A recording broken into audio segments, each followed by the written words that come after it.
Well, this is it. Coming to the end of our big adventure. And what are my takeaways? I've been thinking about this since we've had lots of time on the trail to think about it. And I've got quite a few takeaways, but I'll tell you my top two. First is the opportunity to do this with Charlie and Lauren. You know, anytime you have a chance to spend one solid week with your 20-year-old and your 18-year-old is pretty special, right? And so when this came out as an opportunity, I had to jump on it. And I don't regret it for a second. You know, one of these things that you think about is that, you know, this time is fleeting. You just don't get these moments. And so to be able to do this in an area as spectacular as this was just a once-in-a-lifetime opportunity.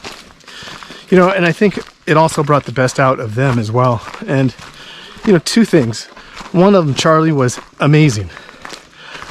I think his biggest challenge was he wasn't able to take Diamox, which is the high altitude pill, which helps you acclimatize these high elevations.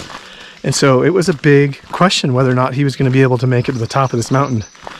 And through a series of breathing exercises that we learned from our leader, Dismiss, to help combat some of the things, these low oxygen levels, Charlie, in the darkest moment, was able to be so mentally tough and just dig in and use those exercises, stay focused.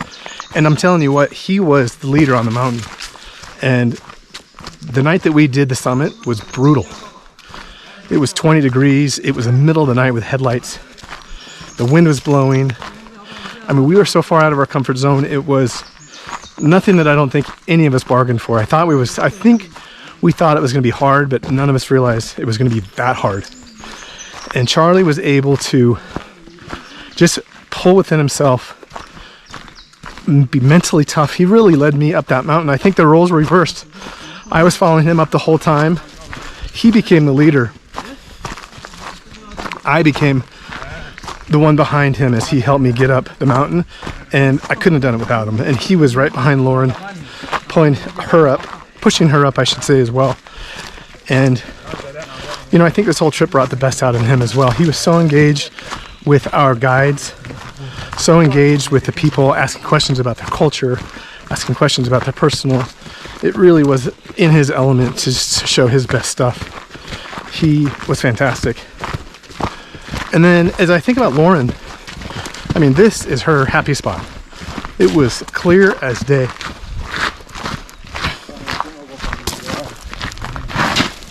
You know, just the entire time she was just so vibrant, just so, I mean, you could just see how much she loved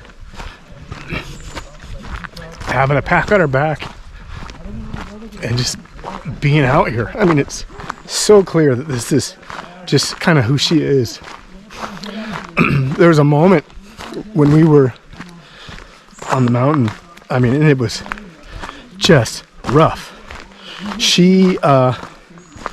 We were following single file up. The wind was just blowing. It was cold, and she kind of, you know, they're forcing water down us because they know how much energy we're expending and how much hydration we need. And Lauren takes a moment, kind of like doesn't feel good, and then just lost.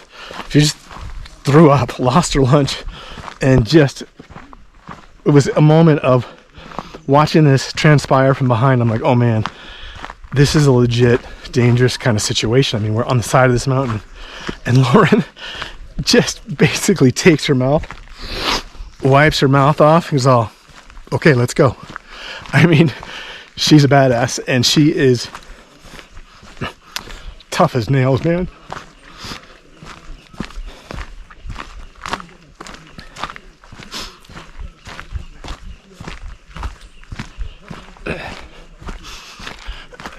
And I don't think you see that in every day for everybody, but it's those situations, it's in the moment.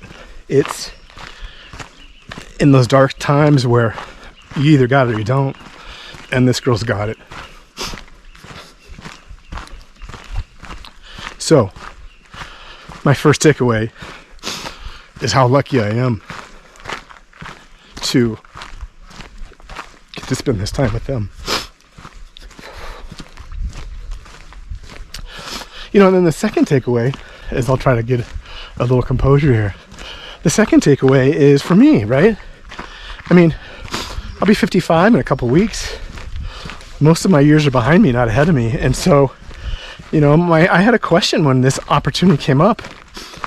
Was it easier to say no and just, you know, live my life with the creature comforts that I have at home? Or was I going to take this adventure on and really push myself in a physical way, in a mental way, and take on this challenge? I mean, I could spend time with my kids in other ways, but there was also a piece of it for me that I didn't know if I could do it. And I'm telling you what, it was really hard. At the top, it's Stella Point's the top of the major hike.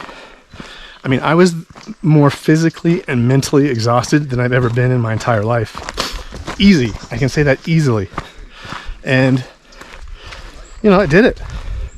And had I said no, I think I would have regretted it for the rest of my life if I chose not to come and do this.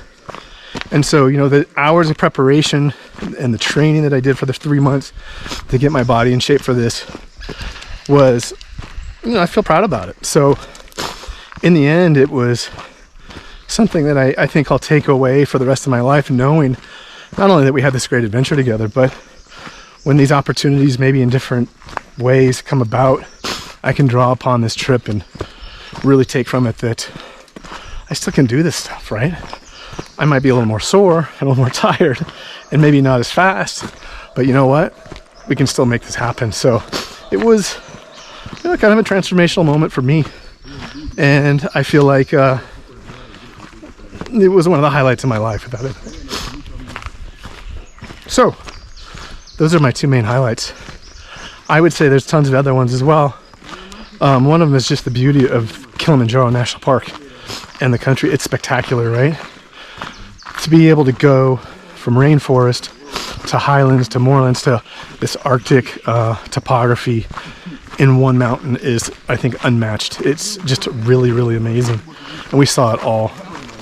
And, you know, I think that it's just something that I will always remember.